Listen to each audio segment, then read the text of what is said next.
Bonjour et bienvenue au Cégep de Chicoutimi. Je me présente, Marjorie Bilodeau, je suis accompagnée de Sabrina Leclerc et nous sommes toutes deux conseillères en information scolaire et professionnelle.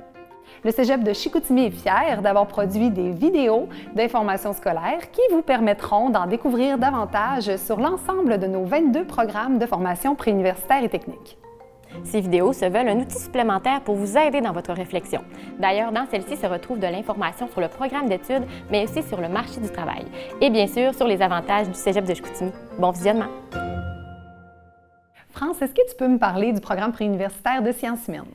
Oui, le programme préuniversitaire des sciences humaines, c'est un programme qui ouvre les portes vers l'université. Donc, avec le programme des sciences humaines, tu ne peux pas t'en aller sur le marché du travail.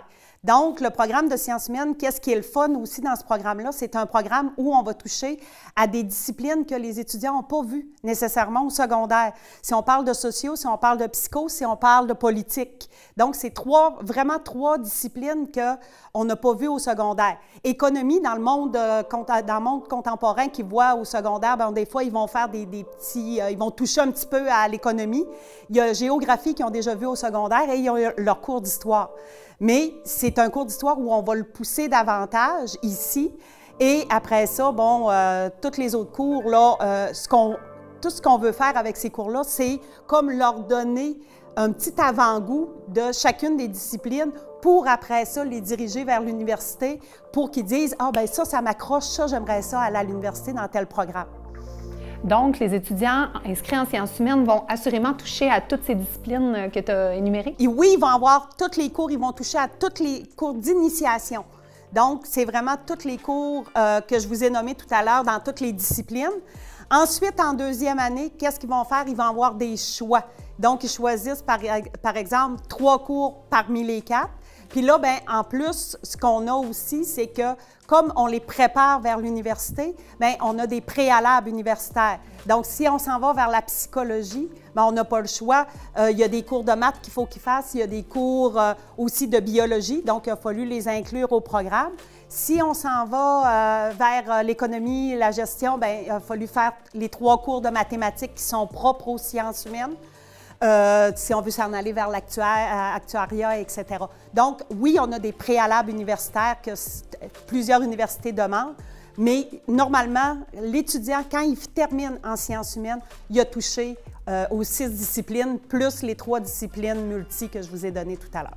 Le programme de sciences humaines a 3 profils. Peux-tu me donner la distinction entre chacun des profils? On a 3 profils sur papier, OK? Normalement, bon, on a un premier profil qui touche plus l'être humain. Donc, qu'est-ce qu'on a essayé de faire? Si on y va avec les cours de première année, vraiment, là, la première année, il n'y a pas de profil. La première année, les étudiants vont tous passer par les cours d'initiation. C'est vraiment en deuxième année que là, ils vont choisir. Est-ce qu'ils veulent avoir un profil qui est plus être humain? S'il est plus être humain, bien là, ils vont avoir à choisir 3 cours parmi les 4. OK, qui touche plus à l'être humain. Si on prend régime politique et participation citoyenne, donc c'est beaucoup plus être humain. Donc, chacune des disciplines, c'est créer un cours qui était plus centré là-dessus. Si on y va, l'autre profil, c'est un profil qui est plus international. Donc, là, on touche plus le monde et que ce soit un cours de géo ou que ce soit un cours d'économie qui parle de mondialisation, par exemple, bien, ça, c'est le côté qui est beaucoup plus international. Et on a notre 3e profil qui est vraiment très particulier, qui est comme parallèle aux autres, c'est le profil économie et gestion. Donc, celui-là, il prépare vraiment vers des branches universitaires qui vont toucher davantage l'économie parce qu'on a 3 cours de mathématiques qui sont à l'intérieur. Donc, dans ce profil-là, il y a certaines disciplines que je vous ai nommées tout à l'heure que les étudiants ne toucheront pas nécessairement parce qu'on doit mettre les cours de mathématiques qui vont être obligatoires. Qui sont obligatoires pour entrer dans certains programmes universitaires. Moi, au départ, j'ai vraiment hésité pendant longtemps entre sciences nature et sciences humaines. Parce que, ben, tu sais, au départ, tout le monde dit « Ah, ben, on va s'inscrire à sciences nature, ouvre-toi pas des portes. » Tu sais, je suis quand même quelqu'un qui a quand même des bonnes notes dans la vie, fait que je me suis dit « Je pourrais faire sciences nat. » Mais au départ, ben pas que ça valait pas la peine, mais considérant le fait que mes champs d'intérêt, c'est beaucoup plus, par exemple, histoire, géographie, ces choses-là, ben c'est plus logique pour moi d'aller en sciences humaines. Fait que c'est ça que j'ai fait. Au final, ça a beaucoup été la journée cégep qui a fait en sorte que j'ai pris ce choix-là. En allant voir vraiment les deux programmes, je me suis rendu compte que beaucoup sciences nature, j'avais un peu le cafard quand j'étais allé là, tandis que sciences humaines, ça me rejoignait un peu plus. Fait que quand je suis arrivé ici, je me suis senti beaucoup plus à ma place. C'est la raison pourquoi je suis allé en sciences humaines, là, puis je regrette pas, j'aime vraiment beaucoup le programme. Qu'est-ce que tu préfères dans le programme? Bien, principalement, c'est ça, cours d'histoire. C'est ce que j'aime beaucoup. Sinon, politique aussi, c'est un cours qui est vraiment, vraiment trippant, qui est vraiment aussi, qui permet qu'il y a des interactions qui soulèvent des débats. Moi, c'est ce que j'aime. Je suis quand même quelqu'un qui est obstineux, fait que de pouvoir avoir la chance de pouvoir débattre, c'est ce que j'aime. Sinon, bien, pas mal tous les cours un peu plus spécifiques au programme, c'est ça qui est plaisant. T'sais, économie, toutes des choses comme ça, moi, c'est des choses qui me reviennent, là, qui viennent me chercher, je devrais dire. Je suis quelqu'un qui écoute quand même les nouvelles quasiment tous les soirs, qui aime ça me tenir au courant. Fait que c'est toutes des choses qui sont un peu connexes, qui sont dans la vie de tous les jours, bien, pertinentes, puis qui vont quand même être essentielles par après, puis que je vais pouvoir me resservir. Fait que vraiment, ces cours-là, c'est des cours que j'aime beaucoup.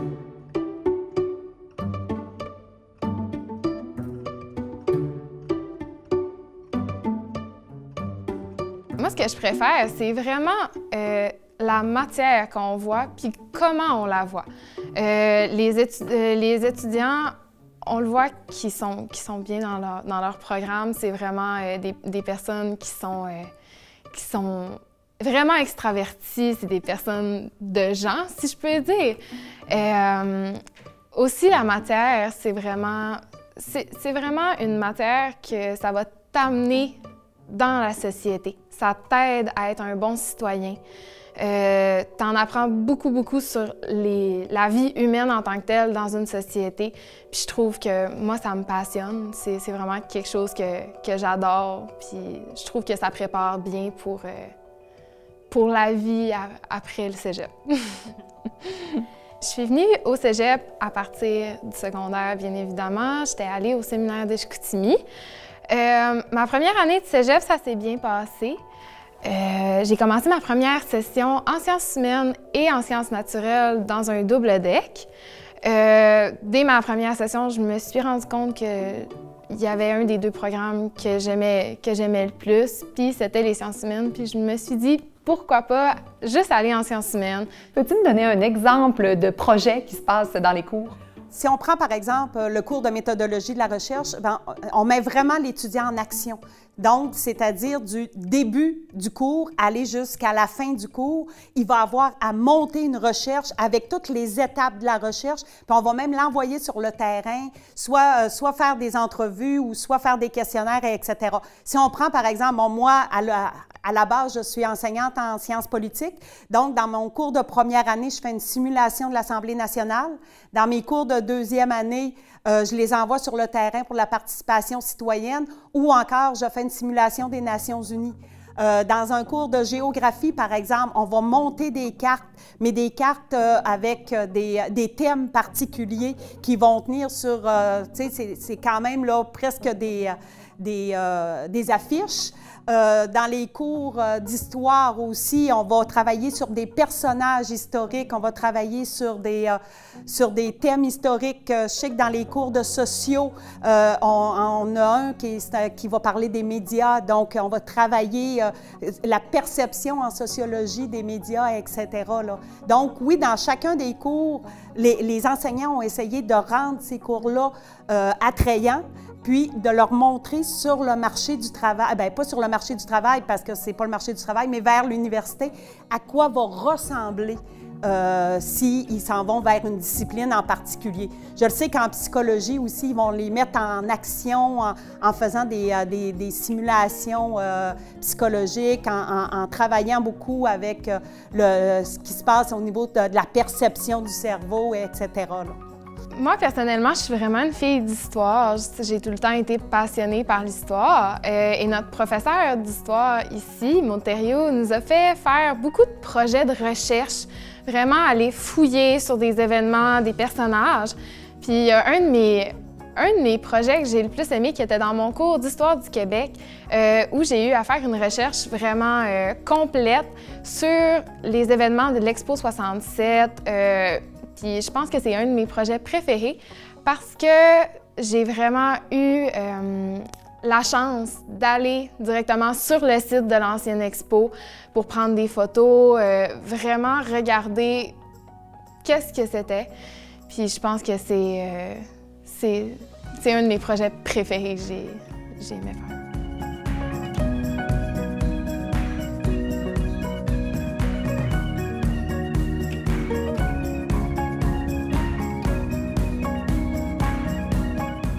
Est-ce que tu pourrais me décrire concrètement qu'est-ce que le Forum étudiant? En fait, Forum étudiant, c'est une simulation parlementaire. Pendant une semaine, des cégeps de partout au Québec vont siéger à l'Assemblée nationale. Donc, vont prendre le rôle des députés, puis vont vraiment jouer le même rôle que ce que normalement les vrais parlementaires vont faire. C'est-à-dire qu'il va y avoir plusieurs cégeps qui vont occuper le poste du gouvernement.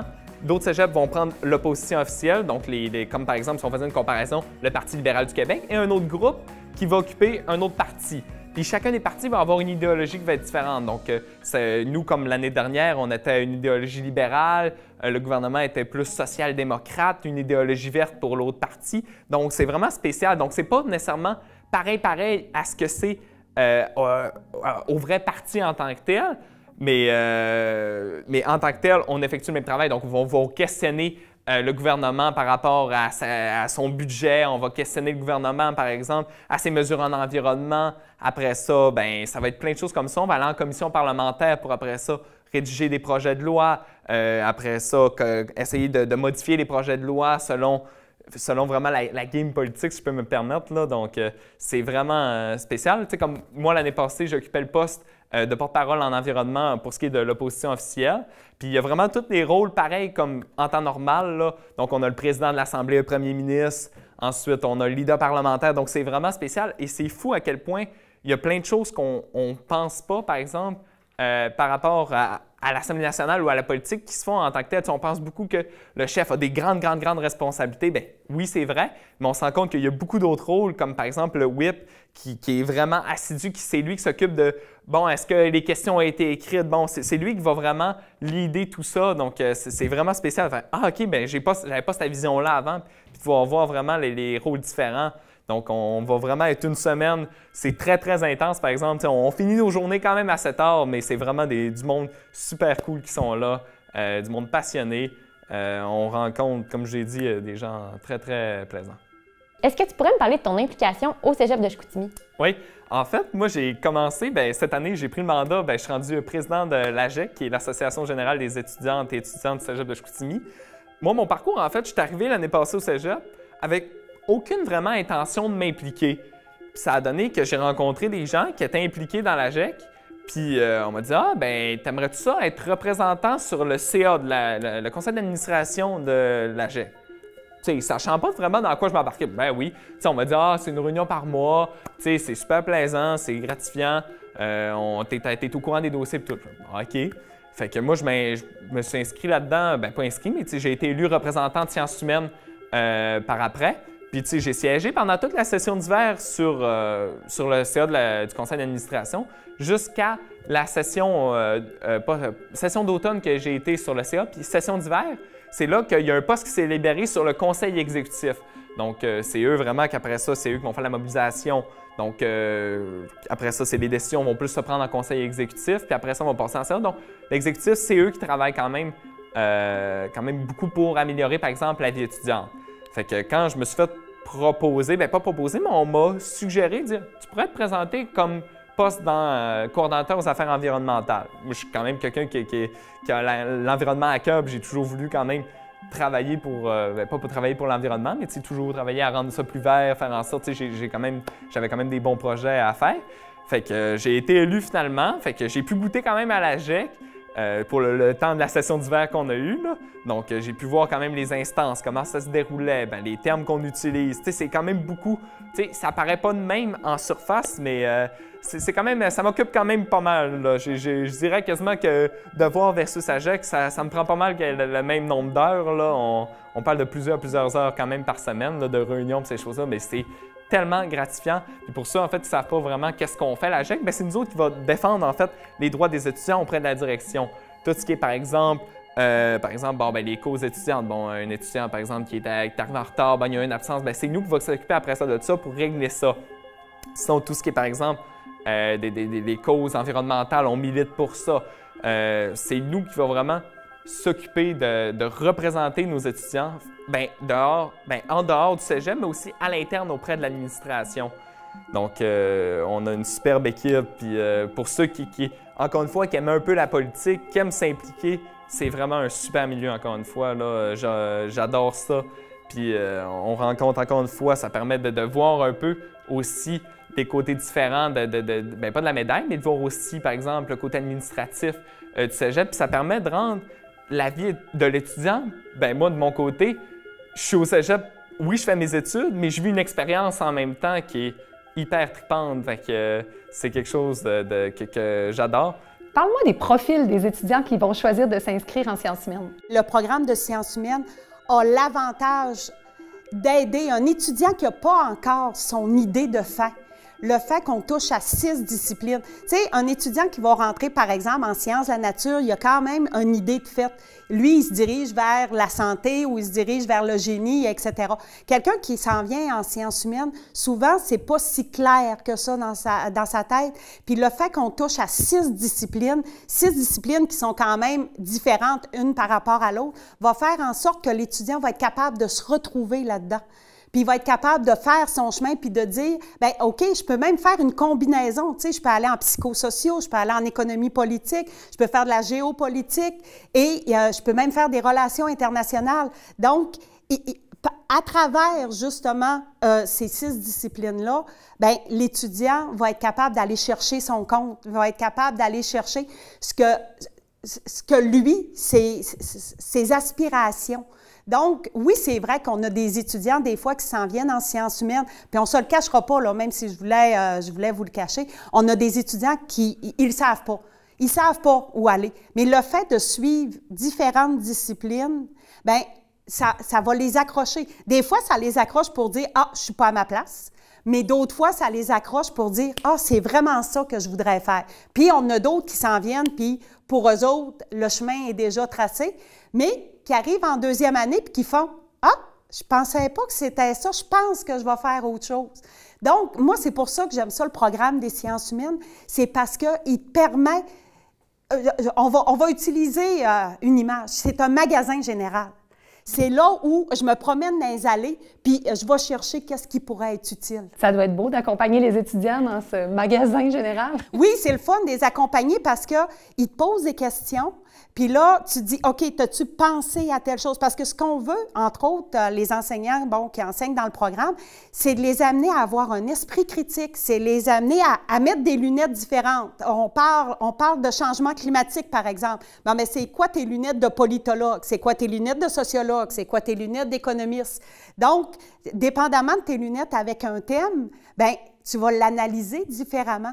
Donc, c'est ça, les sciences humaines. Les sciences humaines, c'est sky is the limit. Donc, c'est toutes les possibilités, les sciences humaines.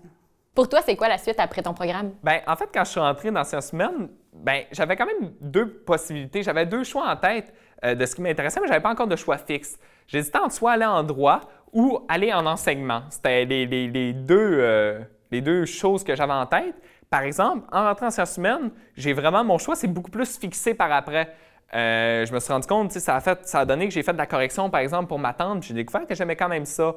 Ou par exemple, j'ai découvert, moi je travaille dans un musée, fait que je vulgarise à la journée longue de certaines affaires quand je travaille durant l'été. Donc, j'ai découvert que, par exemple, j'avais plus un petit penchant pour vulgariser l'information de ces choses-là. Donc, je risque de m'en aller en enseignement de l'histoire au secondaire. Là. Je suis quand même quelqu'un qui adore l'école quand même, fait que ça fit quand même dans le décor. La suite, pour moi, c'est de m'en aller à l'université dans un baccalauréat en droit. C'est ce qui me passionne vraiment pour la suite des sciences humaines. Ça m'a toujours passionné la justice et ce domaine-là. J'ai vraiment un but pour m'en aller en droit vers l'Université de Laval. Puis j'aurais peut-être un plan B si ça ne fonctionnait pas, de m'en aller dans un baccalauréat intégré en relations publiques et affaires internationales. Qu'est-ce que tu répondrais aux étudiants qui disent que les sciences humaines, c'est les sciences vacances? Bien, honnêtement, pour ceux qui répondent ça paraît que c'est des gens qui ne sont pas vraiment venus faire le programme. Parce que, tu sais, là, je suis à ma 2e année en sciences humaines, puis j'ai pas eu tant de temps libre que ça. Oui, pour m'impliquer, mais ça reste qu'on a des travails longs à faire. Puis quand on veut avoir des bonnes notes, il faut travailler autant qu'en sciences nature. Puis c'est ça qui est plate, c'est que probablement qu'il y a certaines personnes qui vont se buter au programme sciences humaines parce qu'on se dit « Ah, ben je sais que ça fait mauvaise figure, ces choses-là. » Ben non, c'est pas vrai ça. Sciences humaines, c'est un programme préuniversitaire comme les autres. C'est un programme où, oui, il faut travailler. C'est sûr que c'est pas le même travail qu'on va avoir, par exemple, à faire en sciences nature, où tu vas avoir, par exemple, des calculs à faire, tu vas avoir des devoirs. Non.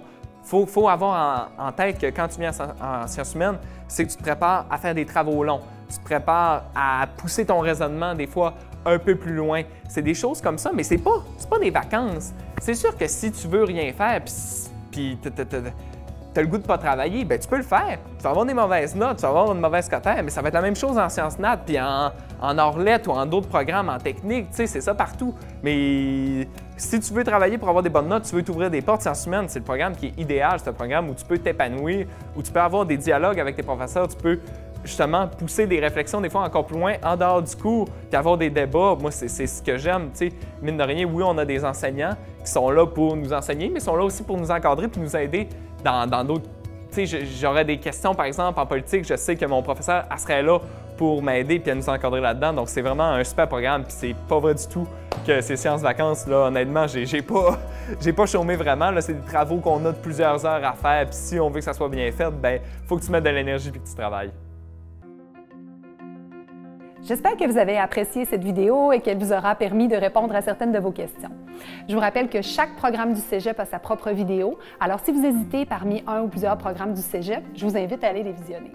Je vous rappelle également que nous sommes disponibles pour répondre à vos questions via notre site Internet ou via le Facebook et il nous fera plaisir de vous répondre dans les plus brefs délais.